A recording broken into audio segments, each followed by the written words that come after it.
Oh, I'm finally here. Great. Oh, it's good to be here, everyone. I was trying to log in and it was just kind of giving me the circle thing saying I was going live for ages and it wasn't letting me go in. So I had to go out and go back in again. Anyway, long story short, I am here. Oh my God, look at my eyes. Look at those dark circles. That's really bad. And that is because I got back from no, I'm in New Zealand now. Yeah, this is quite bad. I got back from UK yesterday morning via Houston. Unusual routing. I'll talk a little bit about that, and we'll talk a little bit about airlines and flying and all that kind of like jazz in a little while. Oh, look, just got an email saying that I'm live, which is good to know because I'm here and nobody else is here, which is always a little. Oh, two people are here. Hey, everyone. Let me know in the chat who you are and where you're dialing in from. Yeah, so I'm quite tired. I was in bed for about 10 hours last night. Got some decent sleep, but you know what it's like after a long haul flight. And if you're 50 something years old, I had to get up and pee a couple of times. And I was really bloated when I went to bed because I think I kept on like a whole load of fluid from the flights and stuff. I'm feeling all right this morning.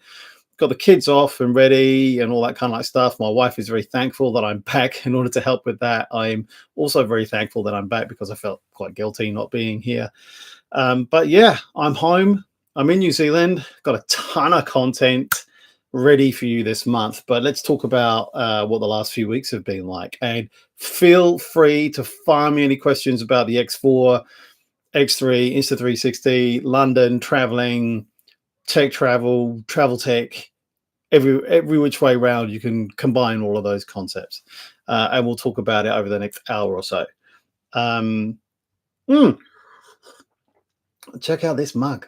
I haven't sold any of these, but you know the big news is that I sold 4 t-shirts over the last month. There are 4 people wearing Tech Packer t-shirts somewhere in America who are not me, which is great because I was wearing a Tech Packer t-shirt in America over the last 2 days, but yeah, these people weren't me, which is like fantastic. So they're the first ever sales through my merch store, and I'm incredibly grateful for that. So thank you so much for if you are, and if you do happen to be one of those people, yeah, let me know right here, right now. So I traveled back from the UK, and luckily flights went okay. We had a little bit of a scare when we were in Houston. When we landed in Houston from London, there was quite a big storm going on. And just as we were about to board after kind of like a 4-hour layover in Houston airport, they came across the tannoy and said, yeah, we're going to have to delay you by at least 15 minutes, at least the announcement of boarding you, because the tech crew couldn't make it to the plane yet because of local traffic, because of severe weather. And then they said, oh, yeah, by the way, when we say tech crew, we mean the pilots. So, yeah, the pilots couldn't make it, although I think the rest of the crew were in place. So, yeah, we were waiting. And I think about 25 minutes later, the pilots showed up and they got a round of applause from everybody who was waiting by the gate for them. And then, to be honest, to their credit, they boarded fairly quickly after that, which was great. But yeah, the flight. Let's start at the beginning. The flight from here to Houston, which is by Air New Zealand, and we had to kind of like go via Auckland. Now, Air New Zealand, I really don't know how they win the kind of like best flight thing by air tracks over the last year or so, because they're good, but to be honest, they've gone downhill a lot over the last 3 to 4 years. When I fly with them, I tend to be in economy, and to be honest, over the last 3 to 4 years, like even pre-pandemic, has been like really poor, really horrible. And so I was pleasantly surprised by the food offering going from Auckland to Houston. Was actually pretty good, but the plane was awful. The plane was a dry lease, old 777 Cathay Pacific, which had been kind of like based in Hong Kong. Now, dry lease means that you don't get the crew and everything. So it's just kind of like the plane. And it had terrible kind of like outfitting. The in-flight entertainment system was like a old. The plane itself was like 3 decades old and looked it. It just wasn't particularly comfortable. And it kind of like the whole of the economy cabin only had like 3 toilets down the back, which is really not ideal. Wait, who's here? Richard. Hi, Richard. All good coming from the UK, regular watcher of your channel, and you may have influenced me purchasing quite a few cameras. Whoops. Lol, now looking at the X4 looks great. We'll talk a bit about the X4. Stick around, Richard. We'll talk a little bit more about that. But yeah, great to see you here. Thanks for popping in. Yeah, UK must be like just gone, what, 10 past 10 there over there. So yeah, I've just called my parents a little while ago with the kids just to let them know that we're back here safely. So yeah, in New Zealand, it's really packed as well in a 777 on Air New Zealand. It's kind of like, you know what they're like these days? They're kind of like 10 across. And so that's really quite packed. And it was a packed flight to Houston. So yeah, it was okay. Still can't see how they're winning the best airline. And like they switched that plane on us last. So that wasn't the greatest experience. And you know what? It's still costing a lot of money. And I'll tell you, like, it'll be hard for you to get your head around. But from Wellington to the UK, that ticket cost us more than $3,000. So that's about £1,500, probably around about just over 2,000 US dollars to do that flight return in economy. And that was the cheapest we could get. Like we were getting quoted 3,600, 3,700. So you can see it's expensive to go to New Zealand now. And I think that that's partly because there's less demand. I mean, there's lots of people kind of like coming here on holiday. There's also a lot of people kind of like leaving, but the people who are coming here on holiday now are kind of like slightly different to pre-pandemic. I think, I don't know about you guys, but like there's a lot of people now who probably don't want to take more than like one long haul flight away from home. And this is like 2 long haul flights back to back in order for you to get from here to the UK. So we're getting, I think, fewer UK people, and maybe the kind of profile of travelers who are coming here from the UK have changed a bit as well. So yeah, ending up in Houston, which like I say is not like the normal routine, but one of the things I have learned over the last like 3 years of flying again, 2 years of flying again, yeah, is how good United is now on its long haul. Like I used to avoid, I don't know about you guys, I used to avoid flying US carriers long haul because they tended to have a pretty bad reputation of like, wasn't that great on board. The flight crew didn't really care much. And the food offerings and stuff like that just weren't great. United have really upped their game. I really enjoyed being on the United flight. And the food was fantastic. Crew was great. And just really comfortable planes. Dreamliner 787s going over from Houston. And I've done the route actually with United from LA to Heathrow as well recently. So they're fantastic, all in economy. So yeah, really good economy offerings now, I think, on United. So yeah, that's what I would say to you. Food is really good. And New Zealand don't get why they're rated so highly. I think they're average. And I think their food offering has been pretty bad recently. And the standard of the aircraft is not what I have come to expect. And I'm hoping they're going to sort that out. But yeah, I'm not confident that that's going to happen anytime soon. And it's really, really expensive. So, but I'm grateful to be able to go and see my parents, which is really nice to go and see them in London. One of the things that happened when I was in London was that I actually got quite sick for a couple of days. 2.5 days maybe, and I could feel it coming on. Now the house is quite crowded and my parents aren't so young anymore. They're in their 80s, so there's the spare beds that were around aren't around anymore. So I was taking my eldest daughter there, so I was sleeping on the floor quite a lot on a floor mat. And I haven't been in London in April for quite some time, and so what I noticed was that the pollution was quite bad. There were a couple of days where I walked down the street and I could smell it and I could see it. Like this, the visibility just wasn't great. So I was wearing a mask, just kind of walking down the street, which was like really, really quite an eye opener to be doing that. And then what I've also noticed is that the pollen was really quite different. And I went deaf. After about 4 days, I just said to my daughter, I was like, I can't hear properly, and it's both ears, and it just feels like there's a load of fluid. And I think I was having kind of like a build-up of kind of like mucus and all that kind of like stuff that you happen. If you have hay fever, you'll kind of know what I'm talking about. I'm not really someone who's suffered from hay fever a lot, but in the last couple of years I have. And then I started getting like some really nasty reflux, and then I was just kind of like not well for like 2 days, which was like not great at all. And I think it was a lot to do with kind of like time of year that I was there, pollution, and my body having, even though I was born and brought up in the UK and lived there till I was like 35, it's just not used to that kind of like pollen anymore. And so whereas I don't really suffer from hay fever over here, I think it was kind of like strange pollen that kind of like tipped me over the edge. So yeah, I didn't have a great time in the second week that I was there in London. But I did manage to recover and take my daughter out to the theatre and do some stuff. And I did get out and go to the cricket with some friends and catch up with people. So that was really nice. And it was good to be able to see my parents and see my sister, who I just don't get to hang out with enough these days. So that was really cool to be able to go. Although it was hard being away from home, having just been to Japan recently as well. So yeah, if you're online, please drop me a note in the chat, like Richard just did, and then we'll talk about kind of like whatever it is. If there's something specific you want to talk about, like the X4, we'll come to that soon, Richard. But yeah, just drop me a note in the chat, and we'll talk about that. One thing that I did do, which I haven't processed yet, I did take the X4 with me on a day trip to Brussels.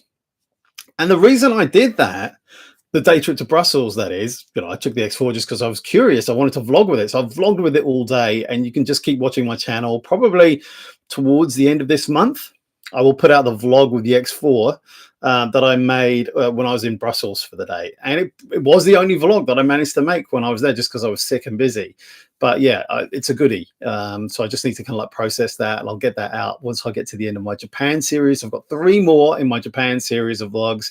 And so check out the end of the month, you'll see that Brussels one. I might have a go through kind of like documenting the journey to London as well. So yeah, I went to Brussels because I hadn't been to mainland Europe since Brexit. So yeah, I was like, I kind of just missed it. I transferred, I think, flights a couple of times since then, but I hadn't actually got out and had a good look around. And I hadn't been to Brussels for years, and it's really easy to get to Brussels. And I had a whole bunch of frequent flyer miles that were kind of orphaned in my British Airways Avios account, which kind of needed using. And so I booked a frequent flyer flight over from London Heathrow to Brussels for the day. And that was just a fantastic, really, really lovely to be able to get up and then just go into this like a really completely different environment again, which I love. I love being on mainland Europe. I sat down, I had like this kind of Viennese coffee with like a bunch of like whipped cream with chocolate on top of it, just walking around, seeing like all these kind of like school parties and people walking around in miserable weather. It was really, really cold and a bit rainy, which made it quite challenging to use the X4, because although it's waterproof, it doesn't perform its best when it's kind of got a load of like rain falling on those lenses. And so, yeah, kind of had to pick my moments with that. And so there were some kind of like moments where it wasn't raining, where I managed to kind of get it out and use it, which was good. It was really cool. But yeah, just being able to kind of like go and eat waffles and just kind of wander around and just have a really nice time in Brussels for the day was really great. Oh, hi, the good, the bad, and the ugly. Wanted to know how good you think the Insta360 X3 is for vlogging. Joining from South Africa, I guess you're saying there. Hey, the good, bad, and the ugly. Do you know what? On Friday, I have got the video just for you. I have got the video comparing what I think about the Go 3, the Ace Pro, the Flow, the X3, and the X4, if vlogging is your major thing. All right. And that's coming. I've kind of half made it. I've got to finish that off over the next couple of days. And I think that is the video you're looking for from me. And that will run you through different cases and what the pros and cons of using all of those Insta360 cameras for vlogging, depending on the kind of vlogging that you want to do, whether you want kind of audio or not, that's with external mics, or whether you want to kind of like a quick and easy, low down, minimal editing kind of like solution. So watch out. That's the video that's coming up for you. That'll be Friday New Zealand time, Thursday for like a lot of the rest of the world. All right, so watch out for that, the good, the bad, the ugly. I hope that helps you, but I hope you stick around and watch and don't just leave knowing that. So yeah, it's good to see you. You've got the external mic. Which external mic do you have? The good, the bad, and the ugly. I've got a Rode Wireless Pro, but I was using the Flame X5, which is a great budget option, I have to say. I got the Rode Wireless Pro mainly for use in the studio, if I'm honest. I just wanted to kind of like up the quality of my studio mic a little bit. Konica Vimo, oh, that's just disappeared behind that. I can't see it. I'm not familiar with that one, but if it works for you, great. Don't forget though, if you're using an external mic with the X4 or the X3 even, you need the external mic adapter in order to use that. All right, so just don't forget about that if it's kind of like a traditional wireless mic. I think now Insta360 have just put out a firmware update for the X3, which re-enables the DJI Mic 2 Bluetooth function again, which I thought that they were going to do. I thought it didn't make sense for them to break that, because it would really hack off a lot of people who were kind of buying a DJI Mic 2 with the Bluetooth facility. Even though it's not as great quality as using wireless mic, it's convenient, and that would probably hack quite a few people off if they kind of broke that forever. But I figured that they weren't going to fix it until they got the X4 launch out of the way, because I know that they were devoting quite a lot of resource to making sure that goes all right. And so, yeah, as predicted, once the X4 launch was out of the way, a few days later, there was a firmware update which kind of like fixed that problem that they had with the Bluetooth mic with the DJI Mic 2. So, yeah, I'm hoping that people are kind of like happy and satisfied with that. I don't think it's in. I don't work for them, but it's just any company. It's not in your interest to like hack off your customers, right? They're not trying to do that, but they're also a big machine and they've got a lot on, and they're doing a lot of things. So sometimes not everything works as well as you would like it to immediately. And that's just the nature of kind of like business, I think, and people working to kind of like make products.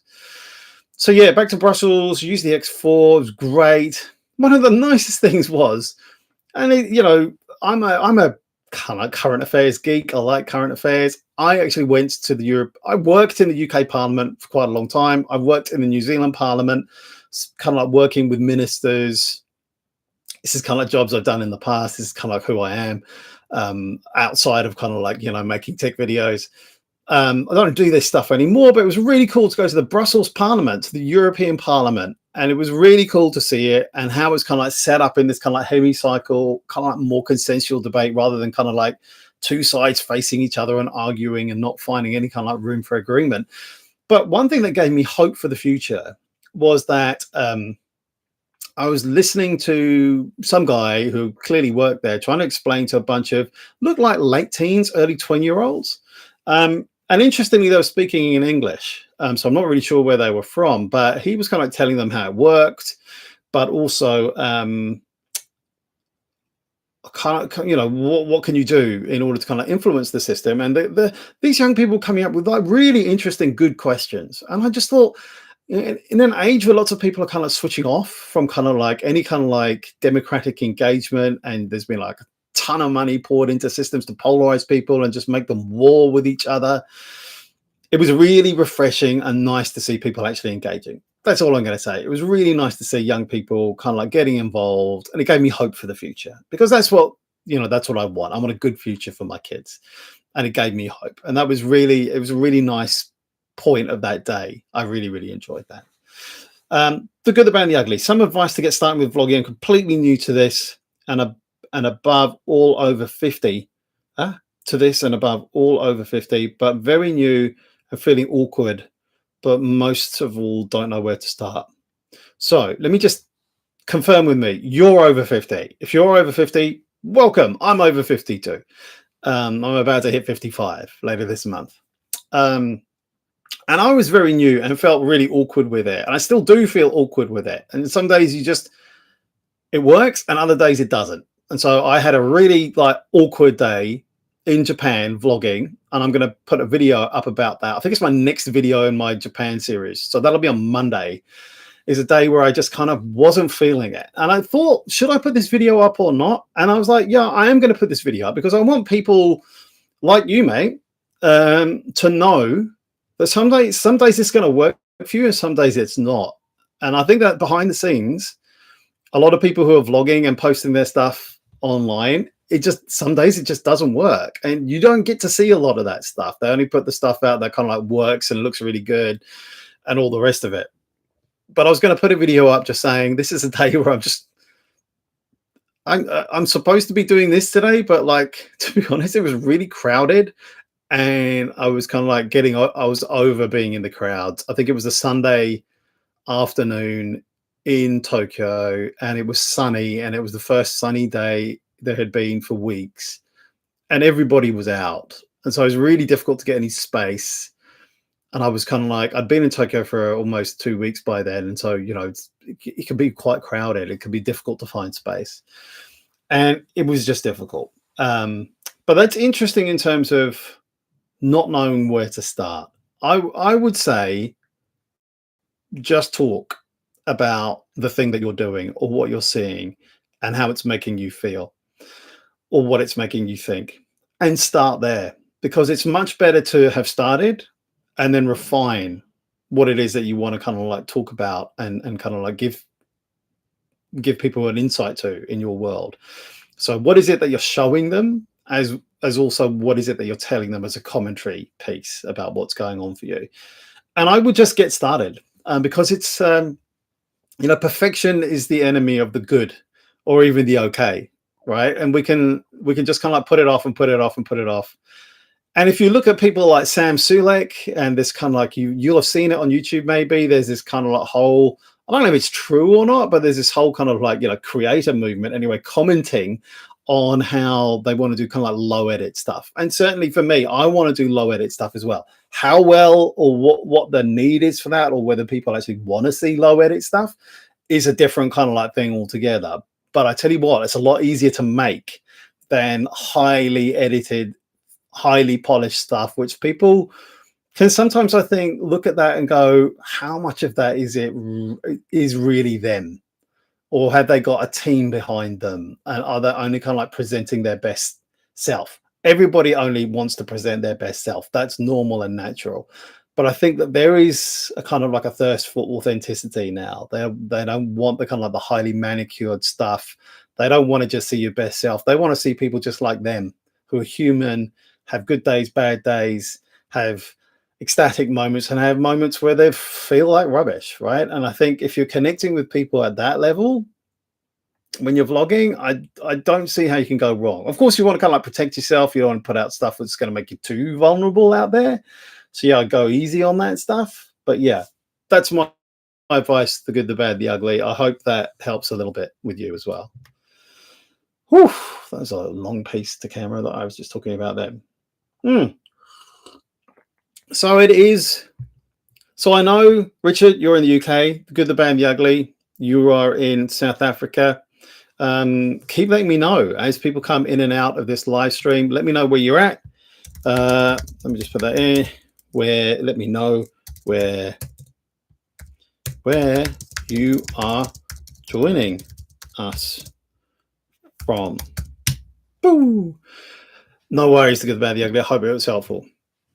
So yeah, I'm in Wellington in New Zealand. It's kind of like cool and grey outside. It's an autumn day, and it is, what day is it? It's Wednesday. Yeah, it's difficult when you kind of like cross the international date line. I left London on Sunday. Definitely feels like Tuesday. I've definitely lost a day, which is true. I did lose a day on my way here. So yeah, my body clock is telling me Tuesday. The actual calendar is telling me Wednesday, and that's always kind of like confusing. Okay, so I've talked about London. I've talked about not feeling so great when I was there and why that was. Talked about Brussels, fantastic. Like just one day, it was really, really good. Talked about a little bit about vlogging, which is great. And so that video coming out on Friday is about getting yourself the ultimate vlogging startup kit. And the different options that you may have using Insta360, and sometimes just your phone as well. Just your phone is good enough, and that's what I do quite a lot as well. You'll have noticed that one of the videos I did recently in Japan, I just did it on my phone that day. I don't want to use any other cameras. I just wanted to use my iPhone 13 mini, and it went really well. And the nice thing about doing the iPhone 13 mini is that it syncs over automatically to my iPad. All the videos and the photos that I do through the cloud, and then through iCloud, and then I just drag and drop those into LumaFusion, which is what I use on my iPad to edit all my videos. So in terms of workflow, that is just perfect. Just works really well, which is why for a long time I didn't use any external cameras. I just used my phone. And I've talked about that in previous videos, but I'll be talking about that a little bit in my video on Friday as well. Is that ease of workflow is a big consideration when you're thinking about vlogging. You know, how difficult do you want to make this for yourself? And we talked about that kind of easy editing approach, low kind of like editing approach. And I think having a phone really helps with that as well. No, you can stop tracking me now. Thank you. We'll just go there. That's fine. All right. Next up, X4 versus X3. What do you think? Who's got an X3 here? You can let me know. Who's already got an X4? You can let me know as well. Who's got an X2 or an X1X, original one? I've still got those. Can't remember the last time I used either, to be honest.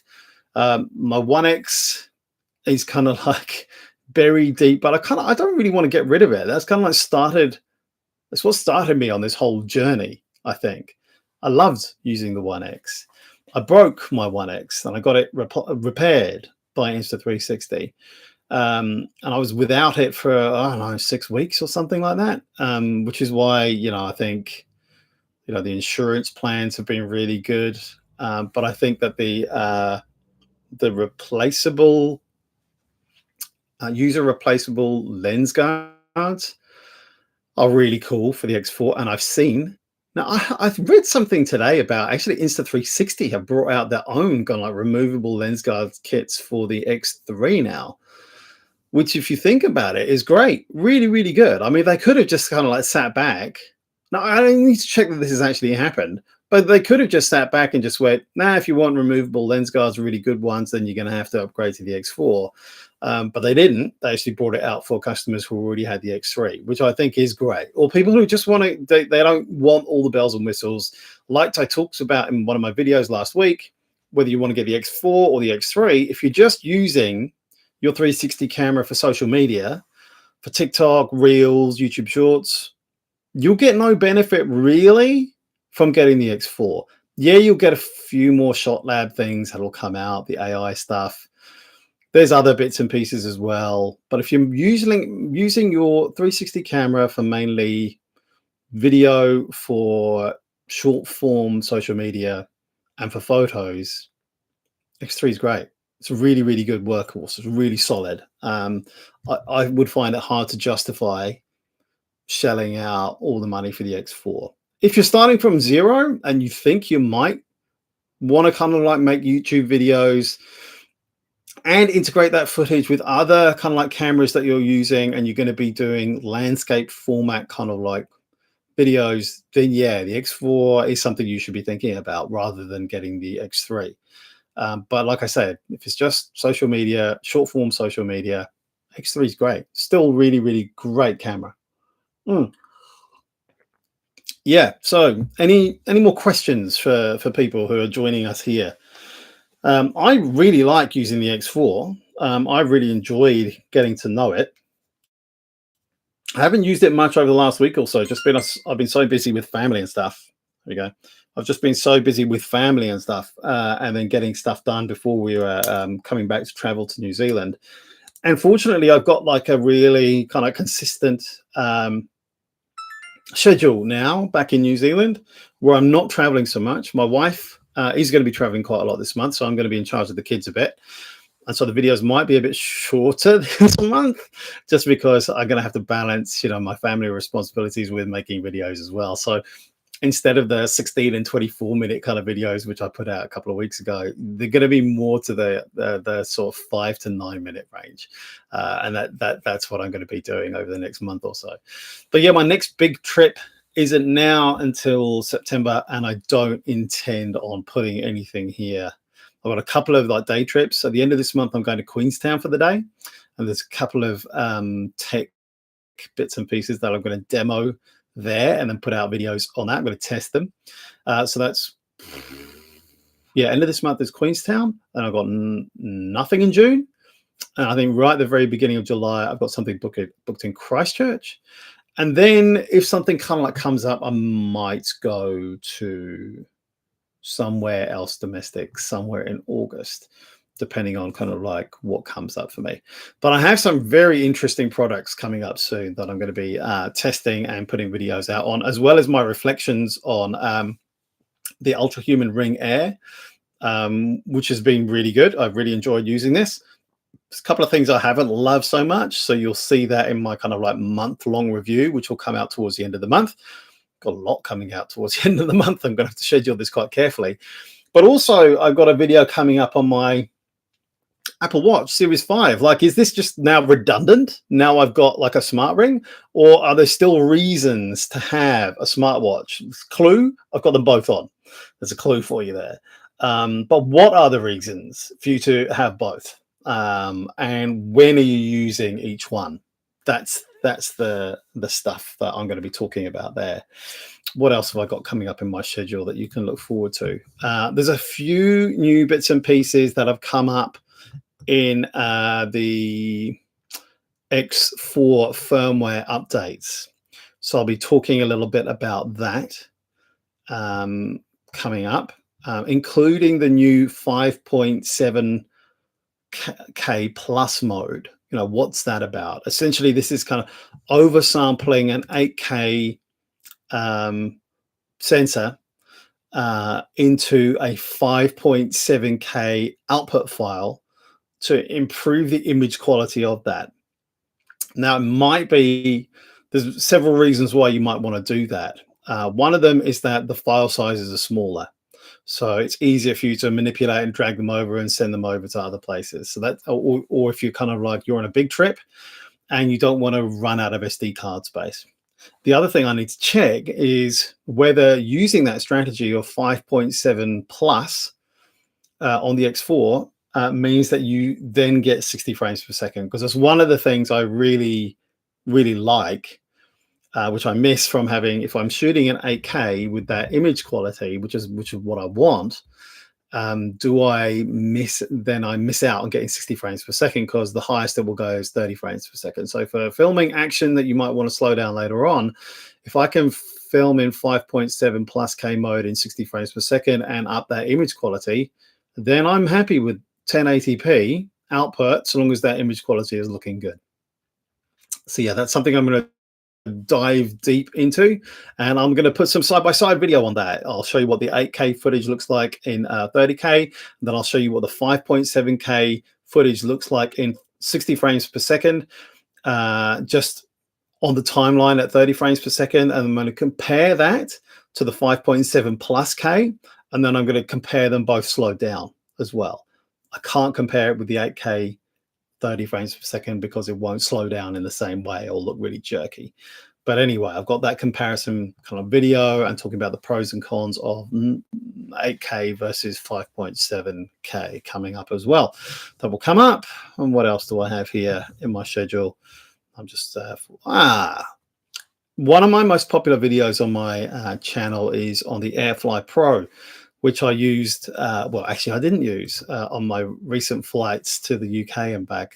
My daughter next to me was using that one. What I was using was 12 South sent me their AirFly SE, which is kind of like the slightly stripped down, cheaper version. And it just connects to one headset rather than possibly two headsets. So I was trying that out, and spoiler alert, it was great. Really, really good. And so I'm going to go in depth and tell you why I think the AirFly SE, if you're traveling by yourself or you don't really necessarily be wanting to watch the same thing or listen to the same thing as your partner or your kid or whoever it is that you're with, the AirFly SE just kind of like does the business. It's really, really good for casting that information onto your headphones. I was testing them with the with the AirPods Pro Generation 1. Some people have come back to me and said the AirPods Pro Generation 2 don't work with the AirFly SE. I will check with the manufacturers to see kind of like what's going on with that. So yeah, we'll come back to that. I also have a travel VPN router that I'm going to be reviewing as well from Express VPN. One of the things I have made videos about and have advised people on is if you're going to be traveling to countries where you are worried about your data being kind of like stolen, which is pretty much everywhere these days, or you want to access content which perhaps is not freely available in some places that you might want to go to, then one of the ways you can do that is by using a VPN. And this is a portable VPN router where you don't necessarily have to be connected into it with a wire. It can log in to Wi-Fi networks, and then you log into the router, which then protects you from a direct connection to a untrusted Wi-Fi network, which you might have to use if you're kind of like traveling around and you're in hotels and things like that, which is like very, very common and very familiar to me. So yeah, I've got that kind of like a system that I'm going to be testing as well, which I'm looking forward to doing. And then what else have I got? I have got my long-term review on the Insta360 Flow. And then I'm going to be doing a little bit of a mic test. I've got a couple of mics. I've got this new Godox mic here, which I've been asked to review, and I've got this is the USB-C version of it. I'll be testing the Lightning version of it, and I will give that a quick once over as well. So that's going to be coming, but I'm also going to be doing mic tests on the X4, the external mic test. And I'll be comparing that to, what does an internal mic sound like compared to an external mic? And what are the use cases where you might just want to say, hey, I'm just going to use the internal mics. That's good enough, which is what I found myself doing when I was using the Ace Pro. I was pretty much just using the Ace Pro with the internal mic when I was at Tokyo Team Lab Borderless, which worked really well because there was a lot of background music and a lot of background noise that I wanted to kind of isolate, and so you could hear my commentary as I was walking through. But in other places, like when I was on trains or just walking around in the outside, I didn't really want to be kind of like hassled with connecting up an external mic. I really hope the day comes where we can just plug an external mic USB-C connector straight into an Insta360 camera without having the mic adapter. But that is not coming anytime soon, I don't think. And it'd be really good when we can use external mics with the Go 3. But again, you can't even use a Bluetooth mic. You can't even use AirPods, any kind of like Bluetooth mic with the Insta360 Go 3, which is kind of a hassle sometimes. But then at the same time, people have also said to me that they've been really surprised at how good the internal mic quality has been with the Go 3 when I've been using it out and about in Tokyo. So yeah, it's kind of like swings and roundabouts. I was actually surprised at kind of like how good that was.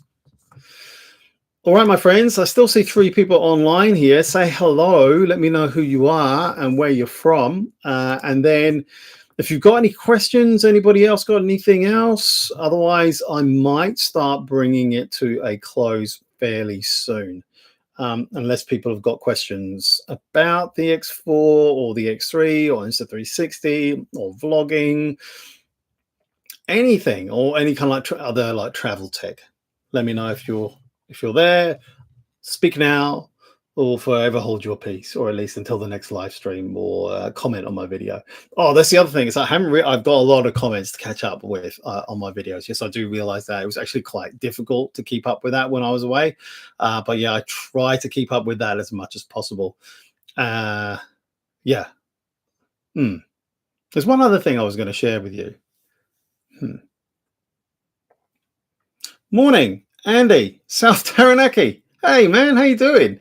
I used to live in New Plymouth for a year when I first moved to New Zealand.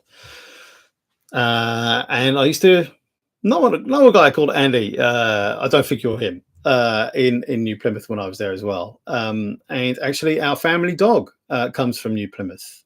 He is a Mulshie. And he is a lovely, lovely dog, and he grew up on a farm in New Plymouth. And I have very, very fond memories, and I still consider Andy!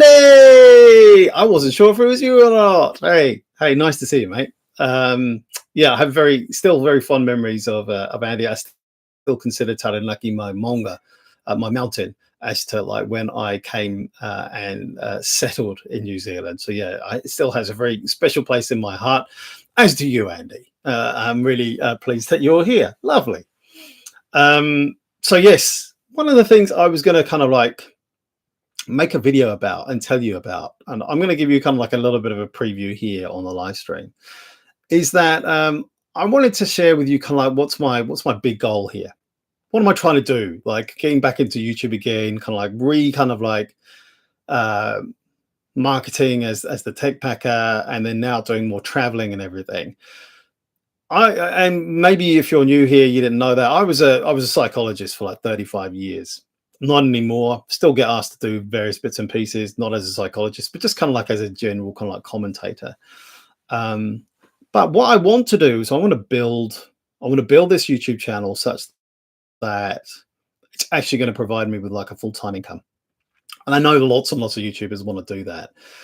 But I've given up something that was kind of like I've trained for years, have done for years in order to do this, because I actually really, really like it, and I really, really enjoy it. And I like the direct connection and contact that I have with people, like with Andy, who I've known for years, who, unless I was kind of like here and connecting with people, I don't know, Andy, whether we would have connected or talked to each other on Facebook or email or whatever. I'm suspecting probably not. But this is lovely. This is like one of the reasons I really, really enjoy being on YouTube and doing some of these live streams, but even just making the videos and people connecting with me on those, which is really rapidly increasing. But I've got one of the things I wanted to talk about in this video is that I've only got a limited runway for this to work. And it needs to work before that cash that I have to keep me going, to keep our family going, runs out. Because if that runs out before I can get this viable, then I'm going to have to stop. I'm going to have to do something else. I'm going to have to come up with some other solution. So for me, that's the big hairy goal, is like, I need to make this work within a certain amount of time. And I'm going to share more about that with in a video coming up soon, possibly before the end of the month. But then I'm going to track it, and I'm going to invite you to join me to help me track how I'm going and how close I'm going to be to kind of like completely failing or completely completing my goal and mission and then moving up to the next level. And that's what I need to do. I need to level up my YouTube game in order for me to continue making YouTube videos. Because without that, everything falls apart. The whole household falls apart, and I can't afford for that to happen.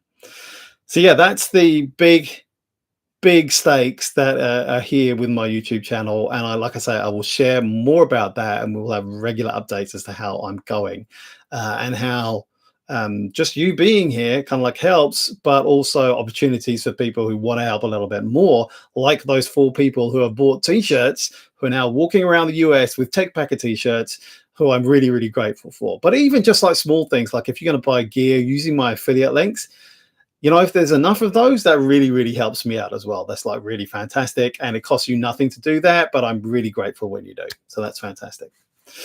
All right, chaps, ladies, women and men, boys and girls, I am off. Andy, why aren't you at school? Like, what's going on? Like, my daughter went to school today after having got off the plane from London yesterday. Or you're not doing that anymore. I'm not sure. Anyway, and yeah, Andy works at schools.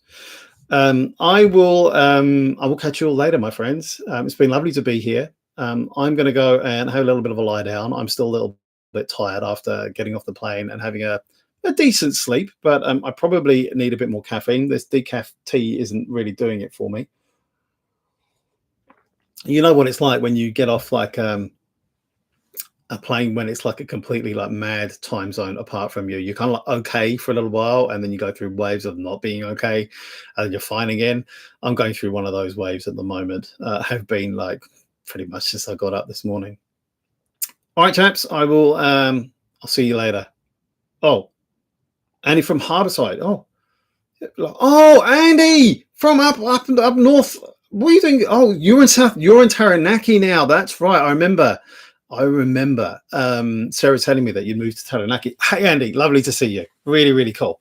Really lovely to see you. Yes, you made the big move. Yeah, that is a big move. From up on the, way up in the North Shore down to South Taranaki, that is a big move. And I hope you're enjoying the Taranaki. Like I say, got a very soft spot in my heart for the Taranaki. Lovely to see you, Andy. Say hi to Louise for me as well. All right. See you, everyone. I'm off. Rewatch this if you're around, but otherwise, I'll catch you again soon. We'll have another live stream in a few weeks, maybe 3 or 4 weeks. I'm trying to do these once a month, maybe a little bit more often. Once I tell you a little bit more about what's going on with me. All right, catch ya.